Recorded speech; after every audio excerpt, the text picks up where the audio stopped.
Grab your rods and tackle box, folks, as we dive into the wild world of fishing.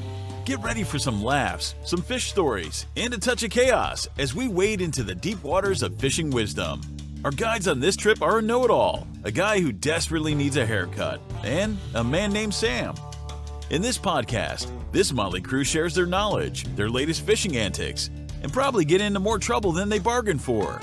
It's a podcast as unpredictable as the sport of fishing. If you love fishing, then this is the place to be, because in this podcast, every catch is a big one. Every story is a keeper, and the only thing more legendary than the tales is the trio delivering them. Welcome to the Bait Tank.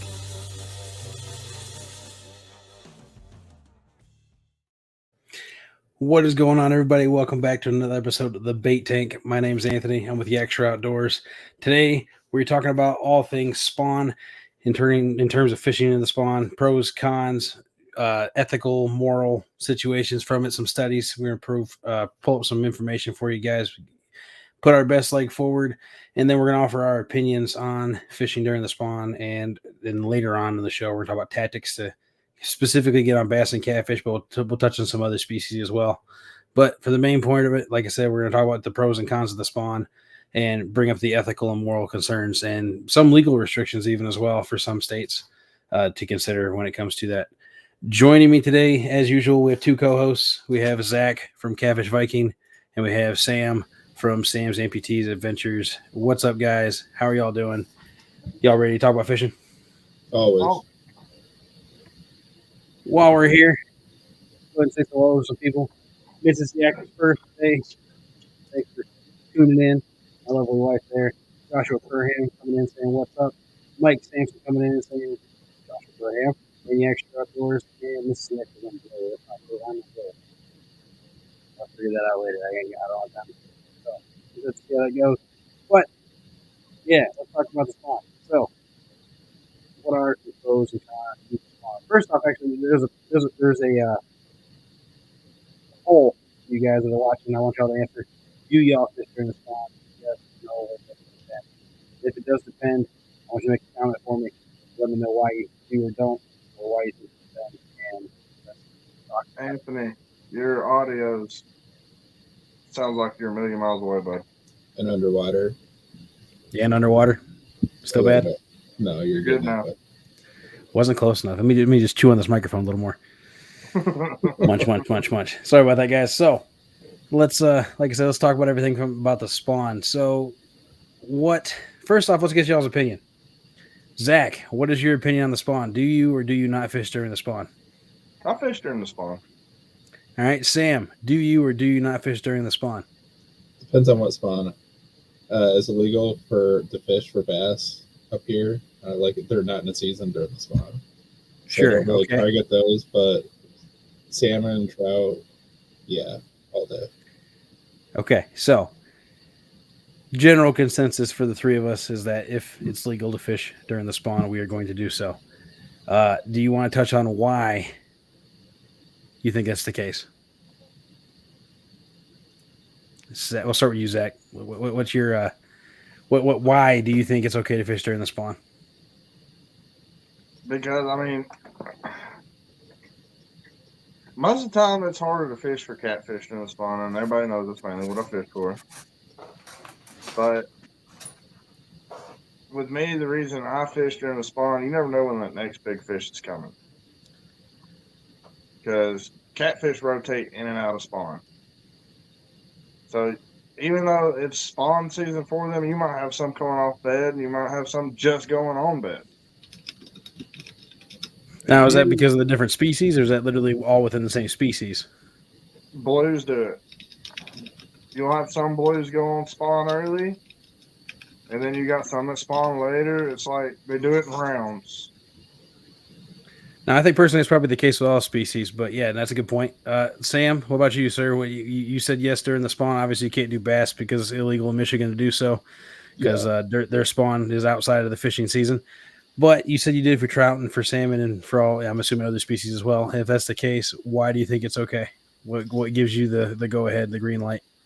So, honestly, that's the only thing that I use spawn for is salmon and trout. I've never really thought about going like catching walleye. Actually, I'm not even sure if walleye is in season during when they spawn. But I'm not. Most of the salmon and trout are gonna die anyways after they spawn. Sure. And I won't lie, during that spawn they're kind of cold, very active. Most of them's gonna die. And the banks are like it's combat fishing. It's almost shoulder to shoulder up here, so it's just nice to go and like talk to other people. That's mostly why I go out as a camaraderie with other anglers. That's another good point. We'll touch on that later. So what about me? Myself. I think it's okay to go fishing during the spawn for two major reasons. One, most of the species that I actually fish for during the spawn can sustain that activity. But secondly, you can get on some freaking toads during the spawn. I think it's just a general consensus, especially with bass anglers, but like Zach said, even with catfish anglers, if you're catching those big mamas as they're getting ready to go into spawn or as they're coming off, I mean, yeah, they may have deposited eggs. They're going to be skinny at that point, but they're still going to be some of the biggest fish you catch of the year. And for me, it's just an opportunity that can't be missed. But like I said, we're going to go over the pros and cons, and we're going to bring up some studies and some information to put everybody in the right direction. That way everybody can establish their own opinion. At this point, we also have Mrs. Lisa Swain in the house. Welcome in. Hope you're having a wonderful weekend. Hope everybody here is having a wonderful weekend. Hope if you got a chance to go fishing, you're catching fish. And if you haven't gone yet, I hope you get the chance to do so tomorrow, as tomorrow is Sunday. So, first things first, pros of fishing during the spawn. Based on what I've read, my consensus and experiences, I'm assuming these guys will go with me on this. There's four main pros when it comes to fishing during the spawn. The fish are more active. The feeding patterns are predictable in terms of like pre-spawn, during spawn, and post-spawn. Like I touched on during why I think it's okay is we're going to catch some of the biggest fish of the year because all the big fish are going to move into more predictable locations. And then if you're fishing for certain species, a lot of these fish go shallow, which means you can actually sight fish for them. So you don't even really have to look that hard for some of them. But we can touch on all this. Like I said, active of the fish, activity of the fish is going to change. It's going to be a little more predictable. Sam, we'll start with you again. Like what you talk about trout and salmon. So your perspective is a little bit different, obviously, because those species are something that we don't have everywhere in the United States, let alone the world. For anybody's watching worldwide, why don't you talk about a little bit what those particular species do during the spawn and why they can be predictable? So it's a lot of like you mentioned previously, just sight fishing.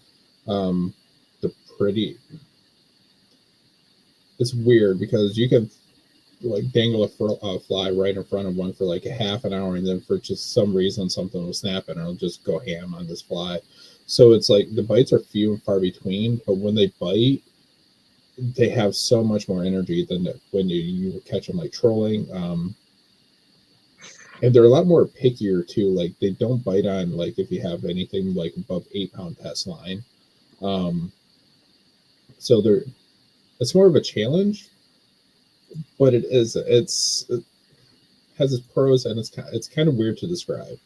Like it has its own unique challenges versus trolling for salmon or jigging for salmon. Because rarely like those things are normally about 70 feet deep. It's not often that you can really catch them from the shoreline. So it's just kind of cool to go bank fishing like that. Okay. Is there? So correct me if I'm wrong here. You talk about the you said what'd you call it? You called it the battle shoulder to shoulder with these guys. Oh, combat fishing. Combat fishing. Thank you. There we go. Yep. So go into that a little bit because I know that's something not everybody's going to understand either. So combat fishing up here is basically like picture COVID. Like everybody's at Walmart, the 6-foot rule.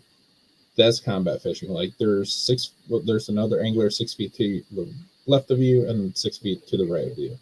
And it's basically like, all right, you're casting, I'm casting, then he's casting. Like it's all like in unison.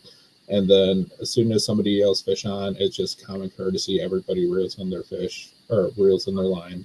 Doesn't matter if one's messing with your line or not. It's just one of those things that happen. And it goes, I'm not kidding, like 100 feet down the bank because you will jump, like everybody has waders on. So you'll jump into this, Aprilish cold water right off the ice. And yeah, so everybody has waders on.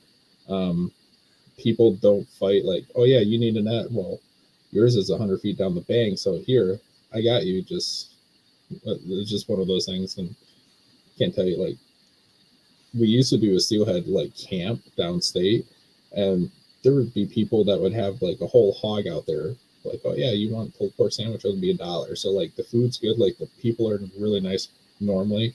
You do that, got those butt heads every once in a while, but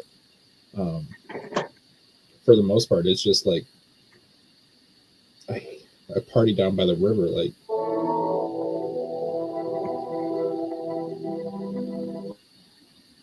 that makes scary movies that start like that. Yeah, so speaking of these parties down by the river, plug the headset to the. Way to go, Amanda! Way to go! Sorry. Way to crash the party. So speaking of the like you said, the courtesy of real and everything, I got a funny story to share. So imagine me, I'm 6'1" or something like that, and I'm like almost 400 pounds. Right, I'm a huge dude. I used to be much smaller, used to be much younger for that matter. So I think around 10, 11 years old. I went salmon fishing with my dad once, and one thing that Sam didn't touch on, I'm sure if he did, I didn't hear him, was that in terms of finding these fish, salmon and trout, they tend to go up the rivers to spawn.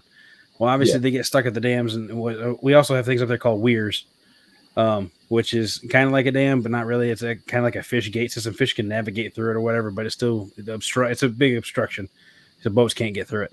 And a lot of places, I know Michigan specifically has rules. You can't fish within so many feet or so many yards of these. So when you're up there and you're fishing like that, yeah, people are shoulder to shoulder. They're all trying to get as close to these things as possible to the legal line to be able to fish. But here I am, 11, 12 years old, fishing with all these old grown men, right? And I'm fishing with this giant spoon on actually a catfish rod because I didn't have a salmon rod. Big old push button reel. I'm out there fishing. And man, I set the hook into something and I felt fight, and I was reeling and reeling and reeling. And next thing I know, right in front of my face is my spoon floating in the air. I had hooked somebody else's line who had a fish. And of course, I'm like panicking, like, what do I do? What do I do? And Dad's like, hit the button. So I smashed the button on the bait caster and dropped my spoon. Unfortunately, that guy did lose that fish, and I'm sure to this day he probably is still mad at me for it. So if you're watching this show, I doubt it, but if you are, I'm sorry, guy. It wasn't intentional. But it really truly is battle fishing, as you called it, for sure. And Zach, I guess now it's your turn. Let's talk to you a little bit about catfishing in terms of catfishing near the spawn. There you are. Hang on, catfishing near the spawn. Let's get you up here to talk about it. So, again, what aspect of during the spawn, in terms of the fish being more active, do you partake in when it comes to catfishing? What are you doing to find these active fish? I'm mainly fishing places I know that they come to feed. Because no matter if that fish is fishing to go on bed or coming off bed, it's coming up into that flat to feed that I'm fishing. It's like a place I fish, Lock 6. That's a feeding ground. That place is, for some reason, there's oyster beds all the way through there, and they feed there. That's why I fish it the time of years I fish it. Because I know, like, during pre-spawn, there may be smaller fish, but they're coming up there to feed. Or there may be big girls fishing to go on bed, males fishing garden nest, feeding up, getting ready, but I'm targeting feeding ground.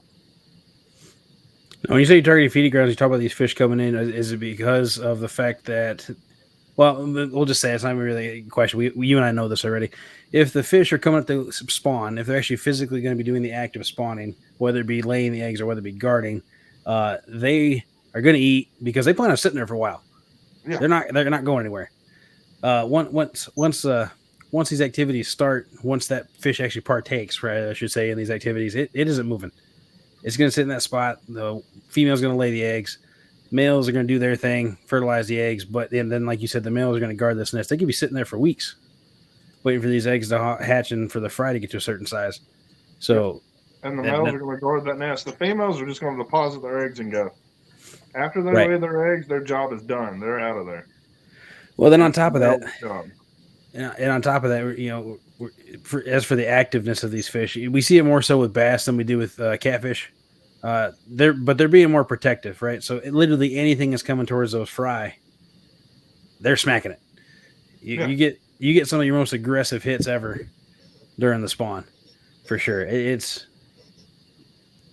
not that I want to spoil too much. Obviously, it's something you guys, if you haven't experienced it, you need to really consider. And again, we're putting all this information out there, pros and cons. We want everybody to be able to understand that, yes, we understand that they could be morally unsound or ethically unsound in certain aspects, but there are things you can do to limit the effects of these issues. So with that being said, we already touched a little bit on feeding patterns. Obviously, you have the pre-spawn, the actual spawn, and the post-spawn. These fish are going to eat really heavy right before they go to partake in the activities. They're going to not do anything while they're doing their thing. And then when they're done and they're tired, they're eating heavy again. So you definitely have to keep an eye on the feeding patterns for sure. And I think everybody here can agree with that. Anybody in chat, feel free to comment on that as well if you agree or disagree. But I think, generally speaking, pre-spawn and post-spawn are going to be when you catch fish the easiest because they're feeding. Whereas males, while they're guarding, are going to be the most active. If the females are up there laying eggs, they're not doing squat. They're laying eggs and they're just sitting there for any species for that matter. Once they do lay the eggs, or like pre-spawn, they're going to be guarding the nest also once they're making them. You know, the females are going to fan out their nest. They're going to find some sort of, typically a sediment-based area or a clean rock. They're going to, you know, clean up an area where there's not a lot of dust. They don't want a lot of silt because it can choke out the eggs, right? So by keeping an eye on that, it gives you some more of the areas to look for as well. But combining the areas to fish with the activity of the fish and the feeding of the fish, it's really easy to find these fish. And that's what goes to my next point, big fish. You're going to catch the biggest fish of the year during this time of year. I know that the biggest bass I ever caught, do not have a weight on it. This one I caught this past weekend is the biggest one I've had an official weight on. I'm pretty sure this one I caught was probably 8 or 9 pounds. I don't think it was double digit, but I caught her right off of a bed, flat out. And I would not have been able to do that if she would not have been in that area. But I knew that they were there. I knew that she would be there and was able to target these beds, or these bedding spots, I should say, because it was blind fishing because the water was dirty, and I was able to catch her. And I'm sure you guys had the same thing. You guys, either of y'all got a story you want to tell, touched on that? Maybe a big fish you caught during the spawn, or in Sam's case, a salmon or trout caught during the spawn being bigger than normal? Well, my biggest bass I ever caught, I wasn't even bed fishing, but I ran a crawfish through a bed, didn't even know it. And I caught a female guarding a nest. And I didn't realize it till after I'd thrown her back and watched. She went straight back to where I caught her from. My biggest bass is, I think it's like 8.6 or 8.7. What about you, Sam? So I have a couple. And actually I have a couple of fishing stories and like one comment. So sure. When bass are like on the spawn, a lot of times I will use that to my advantage for other species, because bluegill, they eat bass eggs a lot. So yeah, I'll just throw in for the bluegill. They see like a random egg floating around. That's easy peasy. Don't even need to throw a piece of lead on there, so don't have to worry about disturbing the bass nest at all. Okay. Bass. So that's just one thing that I do when they're spawning. Even though I can't go for bass, I can go for the little smaller fish, I guess. Sure. My most memorable experience fishing for the spawn, I was like 4 years old, so just started out, and I had like this little Scooby-Doo fishing pole, and the first year I was able to fish with a hook. And, you know, kid not being able to like pay attention to much, my father didn't think I was ever going to hook anything because I had like this little rubber worm of all things, which salmon normally don't bite. And yeah, that thing get yanked out of my hands. So he felt bad, and he got me this. I'm 4 years old. He bought me this like 8-foot long eagle claw heavy. So, and the best part about that, the next day, and this is like, I guess, part 2 of the story. The next day, I was out fishing with that, and I ended up catching like a 10-pound steelhead or something like that. Can't remember. It was a long time ago. But so within 2 days, you lost a rod and caught a 10-pound steelhead, and you were 4 years old. Yeah. That's pretty dope. I'm not gonna lie. Like one random stranger was like walking because my father was like ways down and he had no idea what was going on. So a random stranger, he was just like, "Oh yeah, well, this is what you do," and he was like helping me walk up the bank and the reel in because I couldn't pump this fish. Yeah, his fish weighed like a quarter what I did. So. That's funny. That's awesome. Yeah. All right, so back to the idea of the spawn, these fish being shallow, fishing in rivers, clear water, sight fishing. So you want to go ahead and touch on sight fishing? What the you got any tips for anybody who's trying to sight fish for salmon or trout or anything for that matter? Stay in the shadows.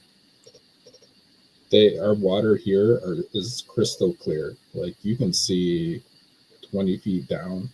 Like there's no mud or anything. So if they're right on the shore, like I mean, obviously with the by the mouth of the rivers where I fish at, it's a little bit murky, so you can get away with a lot of people on the banks. But if you're like, you know, fishing in a spot that isn't real populated or popular, definitely just go behind a tree, or not behind a tree, but by a tree. Just kind of blend in as much as possible because those fish will see the shadows and they will spook very easily. I kind of relate to it as hunting for fish because it really feels like sometimes I need to wear camo out there looking for them. That's fair. In fact, actually, for me, one of the best stories I got for it, I was fishing a lake called Otter Lake. No, I'm sorry, I was on Bass Lake up in Michigan, up in Benzie County. And I was walking around the lake, and this lake is small enough you can walk around it in about an hour. It's not huge, but some really, really good fishing. It's one of those non-motorized boats, no-wake lakes kind of thing. Yeah. And I was out there walking, and I just happened to look over. And I had never seen this in person, but I had never seen a catfish, in this case a pair of catfish, guarding a ball of fry. All I saw was this black ball moving around. You couldn't even see the parent because they were right in the middle of this ball. And it was just slowly moving across the lake. I was like, what is that? And I just happened to toss a night crawler over there just out of curiosity. And sure enough, this catfish came flying out of this black ball of black cloud of whatever and smacked that worm. And I laughed because I had never caught a catfish in that lake ever. Had never even seen a catfish in that lake. And so yeah, I caught it. I didn't have a tape measure, so I measured it with my sandal, just to get a picture with it. And I let it go. And I let it go. It swam back towards this ball slowly. And this other catfish that was in that ball came out and attacked that catfish. And then they both went back to the ball. So I don't know if there was the missus slapping the older one for, taking a lunch break or what, but it was pretty funny. And I'm sure definitely something I'll never forget. He wouldn't want to be pulled out of there. I'm sure. Like that. Yeah. I know last year during bass spawn, I seen this one girl that was on a nest, and she was just massive. And I'm one of those people, I don't purposely fish beds. Because I think if I pull that female or that male off that bed, there's nobody to guard them eggs, and then bluegill are going to come in and eat them eggs. That's my thing. But it was tempting with how big she was. She was huge, like one of the biggest bass I've ever seen. I got you. So for me personally, I don't mind pulling them off the beds, and for two reasons. One, I think it depends, and some of this articles I'm gonna pull up here and like just kind of show you a little bit of like where I've got some of this information from to show you guys. A lot of these fisheries, especially down south with these Florida strain largemouth rather than the regular largemouth, certain species, including those, can populate a lot better. They have a lot more eggs per nest, so one or two failed nests because, like you said, bluegill eat all the eggs, or say, heaven forbid, you gut hook the fish that's on the bed and it dies or whatever, 1 or 2 failed nests isn't going to hurt the population. Now, I will say with certain species, like obviously salmon and trout, if you completely eliminate the area where they can go to spawn, they just won't lay any eggs at all. Or in certain cases of bigger fish like sturgeon or some of these very specific spawning type fish where they have to have very specific situations, such as striper. Striper, I think, have that 10 miles of flowing current to actually be able to spawn or something like that. Stuff like that makes a major difference on those fisheries and on those fish. So don't forget the paddlefish; they're like that too. Right. So, but I'm just saying those species that have those kind of limitations, I should say, those obviously I feel like you should be a little more cautious. But again, it comes down to knowledge. If you know the species you're fishing for, know how they work, then you can take that into consideration in terms of, whether it's ethical or morally sound. Right. Like personally, I don't know what my population of largemouth bass is.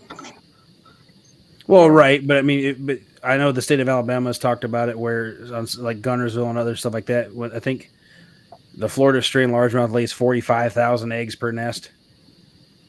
So yeah, I mean, if you lose a nest or two, that's not a big deal because that gets made up really fast. Whereas the northern strain largemouth, they lay closer. I think it was like 30,000 or 26,000 or something like that per nest.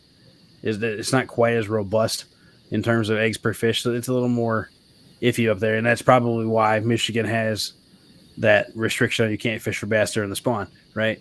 There's no season, or the season, it's out of season form or whatever. It's to protect that fishery, and that's just part of proper management. But what it all boils down to, whether it be the stress on the fish, the ethical concerns, the legal restrictions in terms of the seasons, all that good stuff, this is all stuff that is brought up by the idea of just be a good human being, right? That's what it boils down to. Know what you're fishing for. Think about it. If you're not going to eat it, don't waste it. If you have a safer way to catch it, circle hooks or whatever, or just not letting it swallow it if you can help it, then obviously do that. Just stuff that you're commonly taught from young age fishing.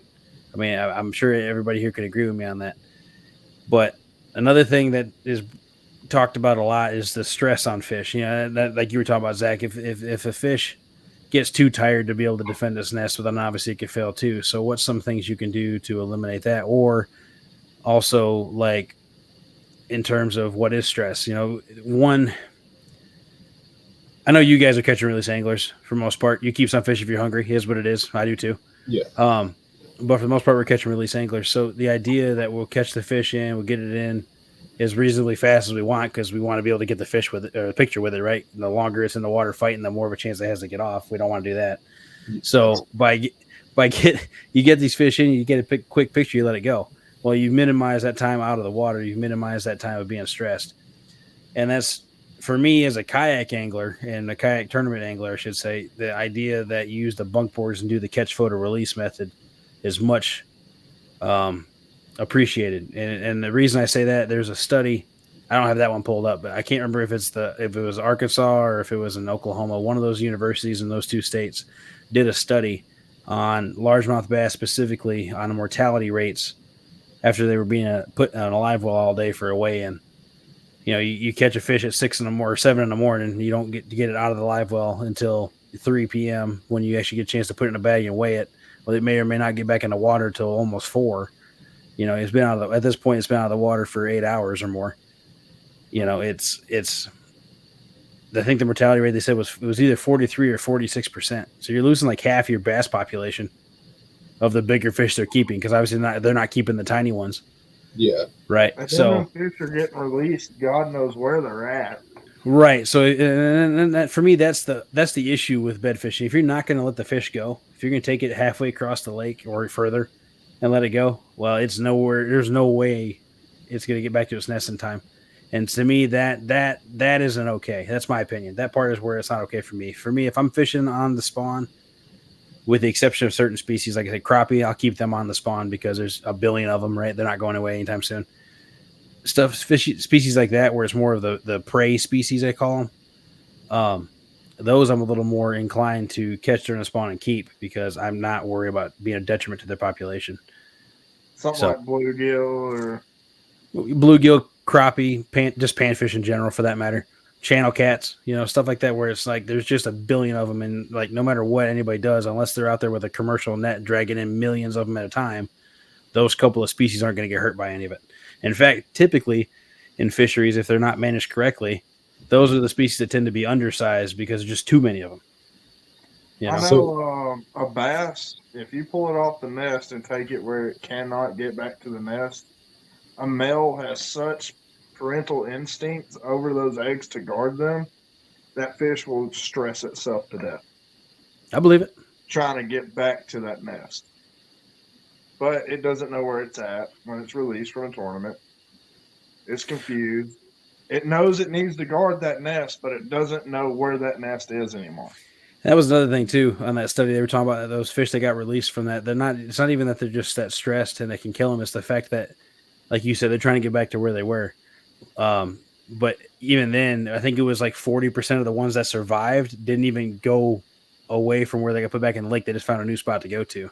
Now, granted, that wasn't during the spawn. That study was done in the middle of the summer, but it was something to keep in mind too. Is those fish may not even go back to the same area of the lake again. I'm sorry, you were going to say something, Sam? Oh, you kept on mentioning about crappie being like everywhere. I can count on my hand how many times I've caught a crappie up here.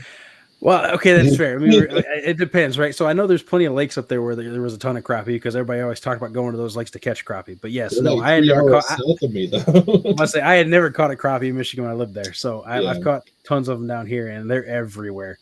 And there's an overabundance of ones that are 8 inches or less. I caught one last year through the ice. I was like, that's not a rock bass. What is this? I had to Google it because it was like a 10-year gap. I was like, huh. What is this? I feel bad for keeping you, but what are those? And you look delicious. Right. Well, hey, so I'm not the only one that, we're talking about all this stuff. I'm not the one. I didn't just pull this up out of thin air. There's different sources all here. This is just a few I've pulled up. This one, should we fish for bass on spawning beds? This article specifically literally just talks about the struggle amongst anglers in terms of discussing this and trying to figure it out. This next one, should you fish for spawning bass? Again, going over the conflicting philosophies and the research on it. This one right here, first off, this PDF is extremely informative. I had to stop reading it because I was going to get sucked into something I would never be able to finish. But this one literally, like everything we've talked about, breaks it down to like 8 more different subcategories of it all and explains every bit of it and their opinions and their philosophies and what was shown. And it is by Adrian D. Rinsdorp. If I pronounced this wrong, I apologize. Along with, I'm not even going to try to pronounce the second guy's name. It's obviously from overseas. So granted, this one's not necessarily American freshwater. This is from a global perspective, but the spawn happens all over the world for every species of fish. So there's different things to consider in that too. Angling for nesting largemouth can have negative effects on spawning success. This one specifically talks about the stress on the fish, talks about the fact that the eggs die and how certain subspecies or substrains of largemouth bass can't sustain as much of a population per acre because they don't have as many eggs per nest. This one, the pros and cons of fishing during the spawn. Again, just yet another article talking about, and these are all related to bass. I understand that, but you can find articles about spawning for every species of fish on the internet pretty much. And some go in a lot deeper detail than others. Some are pretty shallow detail, but the idea is still the same. There's a lot of debate out there, a lot of people talking about it, a lot of information out there. You just got to go out and look for it. And then this one right here, the implications of bed fishing for spawning bass. This one talks about more about the cons more than anything. It's literally just trying to bring aware to the people that there are situations that this can be negative and just putting it out there even more. So, I mean, it's just a totally different thing. But shifting, we talked about salmon and trout a little bit. I don't have any articles put up on them specifically. But going back to the idea that these fish have specific needs in order to spawn makes a big difference. But then also, if you shift over to some other species, striped bass, same way, like I said, you have that 10-mile stretch. They have to have it may not be quite 10 miles, but they have to have so many miles of moving water. which why down here in Tennessee, one of the best spots to catch them is on Watts Bar, because they actually have, it's a trophy fishery first off. And the reason it's trophy fishery is because they're able to spawn there. It's one of the few places in freshwater where they actually can spawn. Typically speaking, if you're going to see spawning striped bass, it's going to be on the tributaries that feed straight into the ocean. But then the other thing, like Zach, I mentioned, paddlefish in Tennessee. The only season where you're allowed to catch paddlefish. Again, paddlefish, for those who don't know, are a plankton feeder. So you can't catch them typically on regular rod and reel using typical baits because they don't actually eat the bait. So the most common way to catch them is through snagging. And their snagging season is during the spawn. Again, because those fish are active. They move up close to the dams and everything. They're moving a lot more. And they're a lot more active, and so you're able to catch them more. And that's the easiest way to catch them. And well, pretty much the only way to catch them is snagging. I've only ever caught 2, and I wasn't snagging. I was actually jigging a spoon, but essentially did the same thing. I hooked them, and both of them got hooked in the bill while they were going through the eddy I was jigging. So, it definitely. We don't have a season here for them because it's illegal to snag. Well, like I said, in Tennessee, that it's only like, it's not even. It might not even be 30 days. I can't remember. It's like mid-March. Or it's either mid-March or mid-April to like the 1st of May or something. It's not very long. And when you do see that, that's the closest thing we have in Tennessee to the battle fishing or combat fishing that you were talking about, Sam. It's the closest thing we got down here because we don't have salmon or trout that are to that extreme. You know, we have a couple of trout streams up in the mountains, but nothing where they have these giant spawn migrations. Yes, salmon and trout species are. Michigan used to have like 2 different fishing license. They used to have like a trout license and just a standard. But if you didn't have a trout tag and you were fishing in a trout stream, a designated trout stream, you would get fined. Only problem with that, if you were not in a lake, at least where I'm at, you were in a trout stream.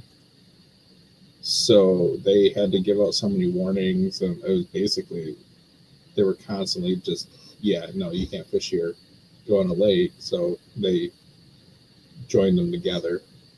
So you don't have that issue anymore. But probably a good move on their part in terms of the health of the fishing community up there. I'm sure that caused a lot of frustration. Just a little bit. Yeah. Well, so again, going back to these different species, if we go back to catfish specifically, I'm gonna go and pull these up too. Specifically, catfish. Hang on, where'd it go? There we go. Noodling is probably the biggest tactic, I should say, when it comes to harvesting catfish during the spawn. Obviously, like Zach was talking about, catch them during pre-spawn, post-spawn, all day on the feeding grounds, catch them as they're going in and out. But when they're on the nest specifically, they don't eat. We've seen whole entire weekends of people gathering up to catch catfish, and it just so happened the spawn finally triggered that, and nobody caught anything. It happens once a year, obviously, because the spawns happen once a year. But it was just like awful. Everybody was there, traveled from hours away, and nobody caught a fish. It was a good time, right? Because we were there for people too, not just for fishing. But they have lockjaw, and so noodling, the idea of you going to their nest, shoving your arm straight up in their face, be like, "Hey, man, you bite my arm," right? And then yanking them out. To me, this is the one I think is crazy. Okay, there's a reason a lot of those guys are named Stumpy and Two-Toed Joe and One Thumb Jack and all this other stuff, right? Because they're getting bit by turtles and water moccasins and gators in certain parts of the country and stuff like that. Sorry, I lost the foot. Sorry, had to say. Sorry, Sam. I'm bad. Sorry. Yeah, for those who don't know, Sam only has one leg. But anyway, it wasn't from noodling. But okay. But noodling itself, typically speaking, if you're noodling, you're keeping the fish too. So you're literally taking this fish, disturbing the nest in the first place because all the sloshing and splashing and everything. But then you're taking this fish, whether it be the male or the female, completely out of the nest, and it's never going to do its thing. So to me, that's a direct hit on the population. Actually, this particular article from the Missouri Department of Conservation said that noodling can hurt catfish populations. Man, I can't talk today. And it goes to explain a little bit what is noodling, but it also talks about how popular it is. And they estimate that 2,000 people in Missouri handfish. Now, when this article was written, it was illegal to do that, but they estimated still 2,000 people were doing it. And you got to think on average, every noodling video I've ever seen or heard anybody talk about, they always keep at least 3. So, I mean, that's 6,000 large, blue cats or flatheads that are taken out of their spawning ground. That's upwards of 6,000 nests completely just ruined. Now, I mean, even if they release that fish, with how much that nest is disturbed, I'm pretty sure most of them eggs were suffocated by whatever substrate was around, because that fish it's fighting for its life. It's kicking as hard as it can, and it's stirring that nest up. oh yeah, for sure. And, if you do noodle, I'm not saying don't do it. It's just something to think about. That's all it is. It's just something to think about. And this article also goes on to say that if they ever did make it legal, they would estimate that 13,000 people would participate in it a year. So I've seen noodling videos before, and that scares the heck out of me. Won't lie. I mean, I'm not gonna lie. I went once. In the first hole we went to, I put my arm in and I felt the turtle shell, and I've never done it again. Nope. Exactly. I pulled out of that hole so quick. I'm like, no, I'm getting back in the boat. I'm not doing this. I got you, man. And like I said, it's just something to think about, right? That's the whole point of today's episode. Is just to bring out the pros and cons, give you guys the information, let you decide whether you think it's okay or not. And it's completely, the choice is yours. It's not. I'm not bad mouthing anybody. I'm not saying, hey, you can't do it. I'm not saying you're wrong. It's just putting the information out there for others to think about it and for yourself to think about it. But if 13,000 people caught 3 fish apiece, that's 39,000 nests disturbed within a year. I am telling you, there is no way that wouldn't affect the population. That would be nuts. I just can't imagine like sticking your hand in a hole and not knowing exactly what's down there.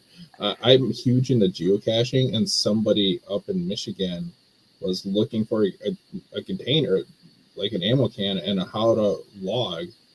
Didn't look and like grabbed a porcupine. Ow! Yeah. Ow! Ooh, like no. That made my hand hurt. Right? Like when I do, like I'm like, no, I'm not doing this, and I'll like stick my phone in like a place and with the flash on and take a picture. I'm like, I'm not sure. I don't know if there's gonna be like a rattlesnake or something like that in there. And like you said, you never know. Yeah, that's or like a turtle shell, or like. I mean, I'd be happy with the rattlesnake. I'm fine with that. Well, that's because you're a madman. But yeah, no, porcupine, that would stink, man. I can't imagine. That's making. I really is making my hand throb over here. It just sounds painful. Porcupine frills are not easy to get out. No, they're barbed. Right. Well, with that being said, I would like to reach out to the chat. If you guys have any questions about the things we've covered, the activity of the fish, the feeding patterns, the bigger fish, the sight fishing, the stress on the fish, the cons, obviously the ethical concerns, legal restrictions, feel free to ask in the chat. We'll try to get those answers as quick as we can. But one thing I want to put out there, even if you are fishing during the spawn, there is no guarantee for success. It's just like any other kind of fishing. Yeah, we're going to go over some tactics in the next hour, talk about how there's some things you can do that will make more of these fish bite or give you more chances to get on these fish especially during the pre and post spawn. But keep in mind that it's going to give you're going to have mixed success. It's just any other day of fishing. Some days are going to be awesome. Some days are going to be garbage. It just is what it is. Fishing during the spawn does not mean automatically, you're going to catch more fish. The only thing that I can promise you during the spawn is you have a higher chance of catching a big fish. That's the only thing I can promise. And again, that's only if you're able to legally, and whether or not you actually can see them or find them. And it's still something you have to set up a pattern for and figure out, because obviously not all fish are going to spawn in the same spot. Not even every species is going to spawn in the same spot. They're all going to have their preferences. The general guideline, though, is go shallower, go where the water is getting warmer faster, and you still need to be closer to deeper water or feeding grounds, like Zach was talking about, something where those fish are going to move to and from after the fact. And those will give you those higher percentage areas. You're not going to be able to just go to every shallow cove and catch a mother load of fish. You might find one or two, as these fish do fight for these areas, right? You're going to have some that get pushed off and those go wherever they can. But it's not something that you can literally just repeat everywhere on the lake. And I'm sure that Zach and Sam can agree with me on that one. It takes some form of skill to fish during the spawn, a little bit more than the rest of the year. It's a lot You more have to be a rewarding little when bit you. knowledgeable to be able to fish during the spawn. You say it's a lot more rewarding, Sam? Yeah, it just because it does. It takes a lot more casts. I like at least for trout and steelhead. So when you actually get one, it's generally like you guys have been touching base on, like it's larger fish, and it just like, wow, I put all this work in, and now, Sure. Yeah. No, I got you. I can agree with you guys on that for sure. Well, let's take a look in the chat here. I don't see any questions, but Butterflies and Sunshine's in here. Hello. Welcome in. Said good evening, panel. Good evening, Yak panel. Mrs. Yak and Cutie Yak. That's our friend up north. Let's see. Beyond the Hook said hello to my wife as well. Mrs. Vikings in here. I saw her getting snacks earlier. I'm a little offended she wasn't offering snacks to the rest of us. Hope they were good. Hey, she gave me a pickle. I'm good. She offered me one. Where's my pickle? I mean, come on. In the fridge. You want to come get it? It's a 3-hour drive for pickles. I don't know, man. It's a little ways to go. Of course, it's closer to your house than it is to Sam's, though. So, all I will say, good. I don't have any pickles in my fridge. But you got that place that got that really good pickle pizza. And don't knock it till you try it, guys. Yeah. Do not knock it till you try it. That is ridiculous. I thought it was crazy. That sounds weird. Oh, dude, it was so good. But it was definitely weird. Yeah, so when he came over, we were at the steelhead fish. It was steelhead and salmon, and we got pizza because I had really cool bosses. They're like, yeah, whatever you want, put it on the company card. So what kind of a ham? So I got like this pickled pizza, which is just Alfredo sauce, mozzarella cheese, and a ton of pickles and dill, like fresh dill on top of it. And then like the smokehouse pizza that had barbecue pulled pork, macaroni and cheese, and onion tangles. That sounds good. Those are both delicious, but the pickle pizza was definitely weird. But it was surprisingly delicious. I actually think I preferred it over the barbecue one. Oh, dude, if you make a sandwich out of them. Oh, I didn't even think about that. Me neither. Oh, man, I got a brain going. Jeez. I wasn't hungry, but now I might be. Man. I got some pizza right now. Oh, sheesh. Oh, you suck, Sam. With that lemonade from the barbecue place from down here. Oh, man. Oh, we got to go back to talking about fishing. I got this food thing. So, for those who are just tuning in, for those who've been sticking around, thanks for joining the show. Thanks for watching. This is the Bait Tank. We're getting ready to come up onto the second hour of the show. But for the first one, we've been talking about the pros and the cons of fishing during the spawn. The pros being that the activity of the fish is typically higher, a little more easy to track. The fact that the feeding patterns are oddly easy and simple. Basically, for pre-spawn and post-spawn, if you find the bait, you're going to find these fish. They're feeding up heavy because once they actually get into the act of spawning, they're going to be sitting still and not doing much other than guarding the nest or other than laying eggs. Typically speaking, if you're going to see your big fish in your lake, it's going to be this time of year because they're obviously doing the business as well. And the reason they're easier to find is because you can actually sight fish for these fish. Most of the time, they're going into shallower areas or at least areas that are easy to predict. In terms of catfish, they're typically looking for logs. In terms of bass, they're looking for sandy areas that are, I say sandy areas, more like soft areas rather, where they can clean, fan out of bed. And a lot of times, even you'll see this from experience. A lot of the bass just actually take over bluegill beds, and vice versa. A lot of these fish will spawn in the same spot as other species, but not all of them. Some are different. Like we've also talked about how certain species have to have these very specific scenarios in order to spawn, such as striped bass, such as paddlefish, such as sturgeon. They got to have so much of a certain temperature of water, certain water clarity, all this other stuff. And actually, speaking of that, did you guys know that sturgeon can't, like a common lake sturgeon, has to be 23 years old before it can start spawning? Mm-hmm. Oh, that is insane. Yeah, so actually they've been doing this sturgeon spawning project here in Chattanooga, or stocking project rather, here in Chattanooga, to try to get the populations back up. And literally last year, 2023, was when they first started seeing fish spawn out of the ones they stocked. and we're tracking. Absolutely insane. 23 I've never years. seen a sturgeon in person, so I have. They're massive. The biggest one I ever seen in person was 4 feet long, and I caught it in my cast net. I tried to get it up to get a picture with it. I was unsuccessful in doing so. But I have seen bigger ones. They didn't get landed, but I have seen them up at the surface flashing or thrashing around and whatnot. But yeah, 23 years before they can spawn.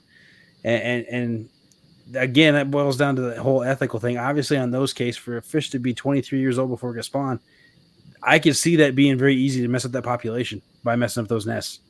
which I've seen. I read a study not too long ago about blue cats. They have to be like 5 years old before they can spawn. Same difference, but obviously the blue cats have much healthier populations than most of the places that they're in. I mean, they But kind still. of take over wherever they're at. Right. And still, it's insane.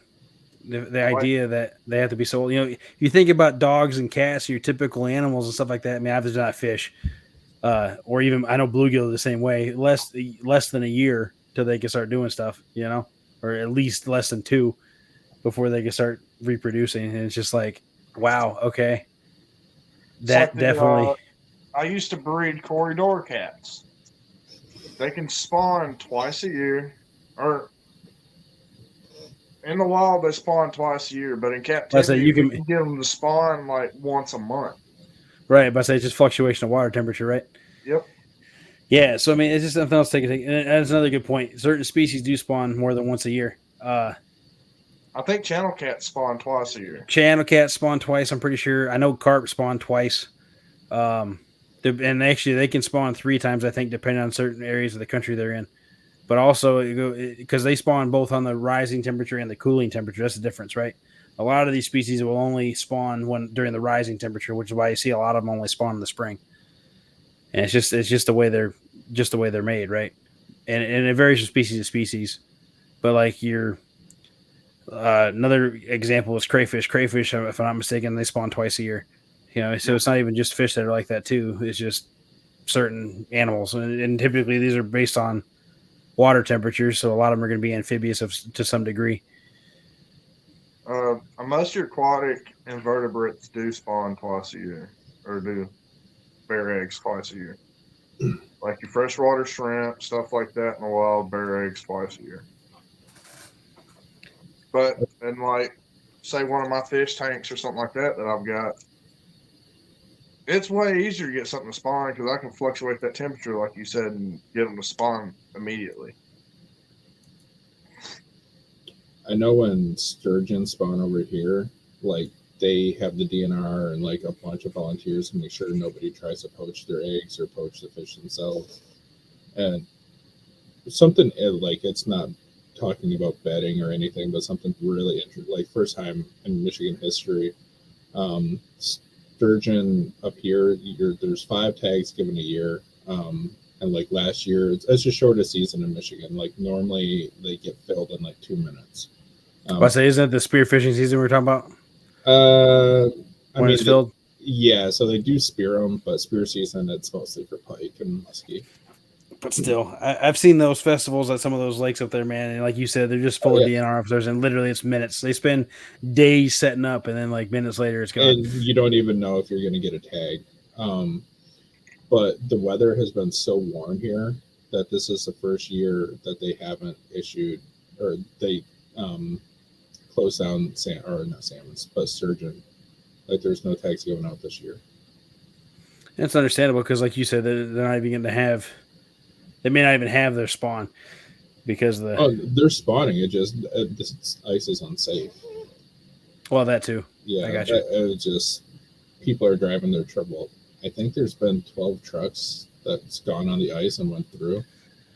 Insane, absolutely insanity. I can't even imagine doing it with like a foot of blue ice. I don't think I'd ever do it. I don't think I could ever get myself to do it. I just walk out there with a sled, park on the bank, and just walk out with a sled. I don't think I could ever do it. Or a snowmobile out there, but I'm not even then, man. I don't know. Maybe I'm stingy. I don't know. I don't think I can do it. So we used to do like hate saying tag, but tag with 4-wheelers, and like there'd be like groups of us on these quads, and this is looking back at it now, definitely not safe. but we would like race to like these like the tip up flags, and the person on the back would be like trying to. You're on ice, so there's no real good traction. So you could like we're pushing like off to, like the steel frame and stuff. Well, not the frame, but like the basket in the bag, trying to make people like spin out, like do donuts and stuff like that. It was a game back then. Not Sheesh. But yeah, knowing what I know now, not a good idea. But it That's fair. When I was 16. That's insane. I can't imagine doing that at all. You don't think about it when you're that age. No, I mean, that's fair, but still, even as a kid, I remember like hearing these stories of people losing their truck, losing their portable houses, all this stuff going through the ice. I'm like, I don't know. I mean, I don't know. Full-time shanties, like my brother-in-law, his weighs probably about 400 pounds or so, but he like fits or it sleeps 3 people. Like, yeah, I mean, that's fair. That's fair. But still, that's insane. I don't think I could do it. But the 3 of us are gonna have to get together and do it one of these days. It'll be fun. We won't bring a truck out there. You talk about the 4-wheel racing? You talk about the sleeping on the ice? Oh, we could definitely sleep on the ice. My buddy and I were planning a camping trip this winter out on the ice, but that's no ice. Yeah. It's like it's God's way of saying no. Sure. I'm planning a kayak camping trip for this spring at some point. Yeah, I got a kid now. It's not going to happen for me, unfortunately. But, it is what it is. Yours is younger than mine, so. That's fair. Let me rephrase. I have a young kid, so that's not going to happen anytime soon.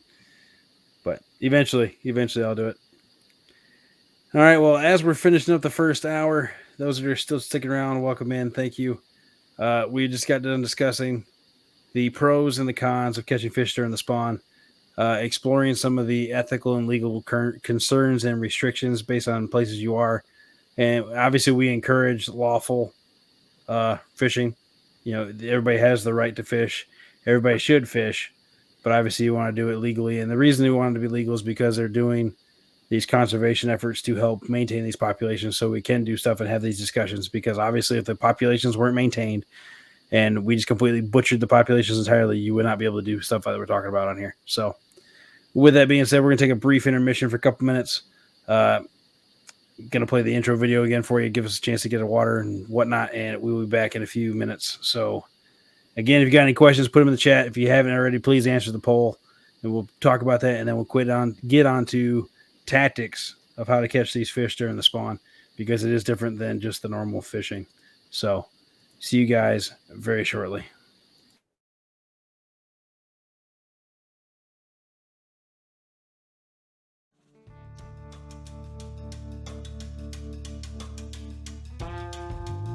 Grab your rods and tackle box, folks, as we dive into the wild world of fishing. Get ready for some laughs, some fish stories, and a touch of chaos as we wade into the deep waters of fishing wisdom. Our guides on this trip are a know-it-all, a guy who desperately needs a haircut, and a man named Sam. In this podcast, this motley crew shares their knowledge, their latest fishing antics, and probably get into more trouble than they bargained for. It's a podcast as unpredictable as the sport of fishing. If you love fishing, then this is the place to be, because in this podcast, every catch is a big one. Every story is a keeper, and the only thing more legendary than the tales is the trio delivering them. Welcome to the Bait Tank.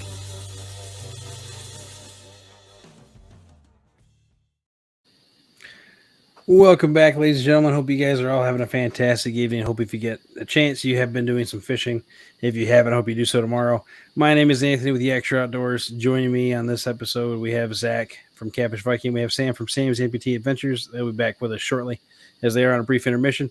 But for the second hour, we're going to be talking about tactics for catching these fish during the spawn. We've already discussed kind of the pros and cons, where they are, why they're there, some of the legal aspects in terms of what is acceptable for rather types of fishing for these fish, some of the moral concerns, some of the just bringing the information forward for everybody to establish their own opinion when it comes to fishing during the spawn. We also kind of express our own opinions.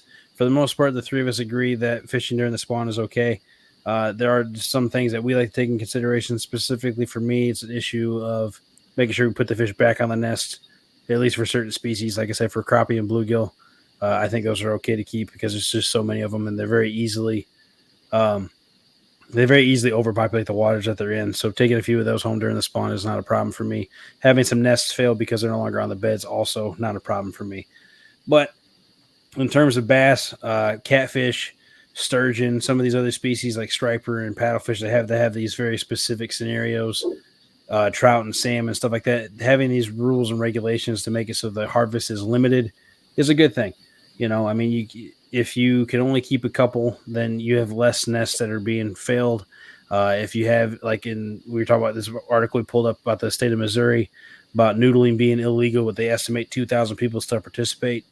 And just doing some simple math, I was telling everybody that for the most part, if I see somebody noodling, they're catching like 3 fish a day and keeping them because they're wanting to feed, the 3 people they're with or whatever.